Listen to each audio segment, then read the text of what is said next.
രണ്ട് മക്കബായർ അധ്യായം 5. ജാസന്റെ മരണം. ഇക്കാലത്ത് അന്തിയോക്യസ് രണ്ടാമതും ഈജിപ്തിനെ ആക്രമിച്ചു.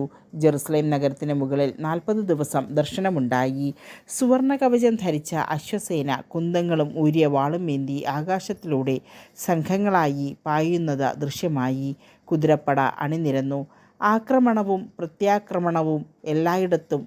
പരിചകൾ വീശി കുന്തങ്ങളും ശൂലങ്ങളും ചുഴറ്റിയെറിഞ്ഞു. സ്വർണ വിഭൂഷകൾ തിളങ്ങി, പടച്ചട്ടകൾ മിന്നി. ആ ദൃശ്യം ശുഭശകുനമായി തീരാൻ എല്ലാവരും പ്രാർത്ഥിച്ചു. അന്തിയോക്യസ് അന്തരിച്ചുവെന്നൊരു വ്യാജശ്രുതി പരന്നു. ജാസൻ 1000-ൽ കുറയാത്ത സൈന്യത്തെ ശേഖരിച്ച് നഗരത്തിൽ മിന്നലാക്രമണം നടത്തി. അവർ കോട്ടയിൽ സ്ഥാനമുറപ്പിച്ചിരുന്ന സേനയെ തോൽപ്പിച്ചു നഗരം പിടിച്ചടക്കി. മെനലാവൂസ് കോട്ടയിൽ അഭയം തേടി. ജാസൻ സഹപൗരന്മാരെ ഇടവിടാതെ കൊന്നൊടുക്കി. സ്വജനങ്ങളെ വധിച്ചു നേടുന്ന വിജയം ഏറ്റവും വലിയ നിർഭാഗ്യമാണെന്ന് അവൻ മനസ്സിലാക്കിയില്ല. ശത്രുക്കളുടെ മേലാണ് സ്വജനത്തിൻ്റെ മേലല്ല വിജയക്കൊടി നാട്ടുന്നതെന്ന് അവൻ സങ്കല്പിച്ചു. പക്ഷേ ഭരണം കൈക്കലാക്കാൻ അവന് കഴിഞ്ഞില്ല. ഉപജാപം കൊണ്ട് അപമാനം മാത്രമേ നേടാൻ കഴിഞ്ഞുള്ളൂ. അവന് അമ്മോന്യരുടെ ദേശത്തേക്ക് വീണ്ടും പലായനം ചെയ്യേണ്ടി വന്നു. അവൻ്റെ അവസാനം അതിദയനീയമായിരുന്നു. അറേത്താസ് എന്ന അറബി രാജാവിൻ്റെ മുൻപിൽ അവനെതിരെ കുറ്റം ആരോപിക്കപ്പെട്ടു. ജനങ്ങളാൽ അനുധാവനം ചെയ്യപ്പെട്ട് അവൻ നഗരത്തിൽ നിന്ന് നഗരത്തിലേക്ക് പലായനം ചെയ്തു. നിയമലംഘകനായ അവനെ സർവരും വെറുത്തു. സ്വരാജ്യത്തിൻ്റെയും സ്വസഹോദരരുടെയും ഘാതകനായ അവൻ്റെ നേരെ എല്ലാവർക്കും അറപ്പ് തോന്നി. ഒടുവിൽ അവൻ ഈജിപ്തിലേക്ക് നിഷ്കാസിതനായി. സ്പാർത്തക്കാരുമായുള്ള ചർച്ച നിമിത്തം അവിടെ അഭയം ലഭിക്കുമെന്ന് പ്രത്യാശിച്ച് അങ്ങോട്ട് അവൻ കപ്പൽ കയറി. വളരെ പേരെ നാടുകടത്തിയ അവൻ പ്രവാസിയായി തന്നെ മരിച്ചു. പല മൃതർക്കും സംസ്കാരം നിഷേധിച്ച അവൻ വിലപിക്കാൻ ആരുമില്ലാതെ മരിച്ചു. സംസ്കാരമോ പിതാക്കന്മാരുടെ ശവകുടീരത്തിൽ ഇടമോ അവന് ലഭിച്ചില്ല. ദേവാലയം കൊള്ളയടിക്കപ്പെടുന്നു. സംഭവങ്ങൾ കേട്ട രാജാവ് യൂദയ കലാപത്തിലാണെന്ന് ധരിച്ച് ജ്വലിക്കുന്ന കോപത്തോടെ ഈജിപ്തിൽ നിന്ന് വന്നു.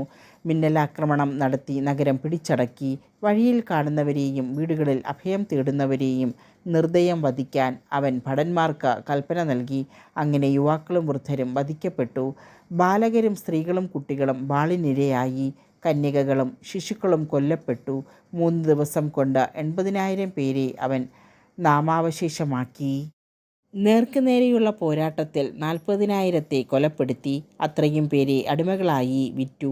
ഇതുകൊണ്ടും തൃപ്തി വരാത്ത അന്തിയോക്യസ് നിയമലംഘകനും രാജദ്രോഹിയുമായ മെനലാവൂസിൻ്റെ സഹായത്തോടെ ലോകത്തിലെ ഏറ്റവും പരിശുദ്ധമായ ദേവാലയത്തിൽ പ്രവേശിക്കാൻ ധൈര്യപ്പെട്ടു. അവൻ തൻ്റെ മലിനകരം കൊണ്ട് വിശുദ്ധ പാത്രങ്ങളെടുത്തു. വിശുദ്ധ സ്ഥലത്തിൻ്റെ മഹിമയും പൂജ്യതയും വർദ്ധിപ്പിക്കാൻ രാജാക്കന്മാർ അർപ്പിച്ചിരുന്ന സ്വാഭീഷ്ട കാഴ്ചകൾ പങ്കിലകരങ്ങളാൽ അവൻ തൂത്തുവാരി. നഗരവാസികളുടെ പാപം നിമിത്തം കർത്താവ് അല്പനേരത്തേക്ക് കുപിതനായി സ്ഥലത്തെ അവഗണിച്ചതാണെന്ന് അഹങ്കാരത്തള്ളലാൽ അന്തിയോക്യസിന് ഗ്രഹിക്കാനായില്ല.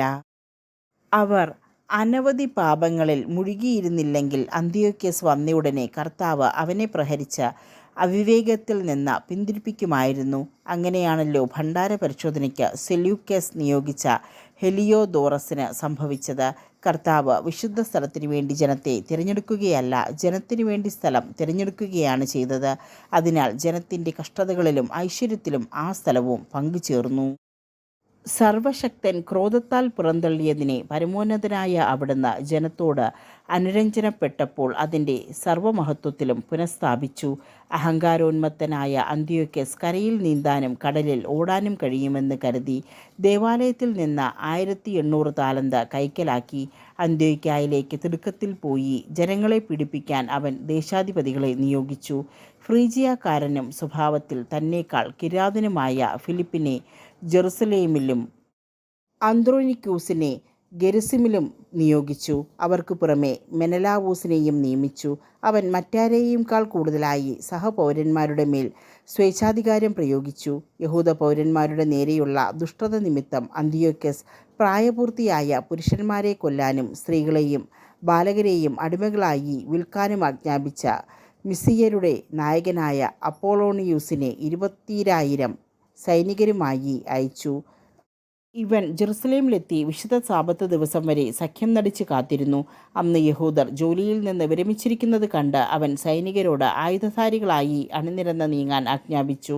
അവരെ കാണാൻ പുറത്തിറങ്ങിയവരെ വാളിനിരയാക്കിയതിനു ശേഷം സായുധ ഭടന്മാരോട് കൂടെ അവൻ നഗരത്തിലേക്ക് തള്ളിക്കയറി വളരെ പേരെ വധിച്ചു. എന്നാൽ യൂദാസ് മക്കേബേയൂസ് 9 സുഹൃത്തുക്കളുമായി കാട്ടിൽ അഭയം തേടി. മലിനരാകാതിരിക്കാൻ വേണ്ടി കാട്ടുസസ്യങ്ങൾ ഭക്ഷിച്ച് അവർ വന്യമൃഗങ്ങളെപ്പോലെ മലകളിൽ ജീവിച്ചു.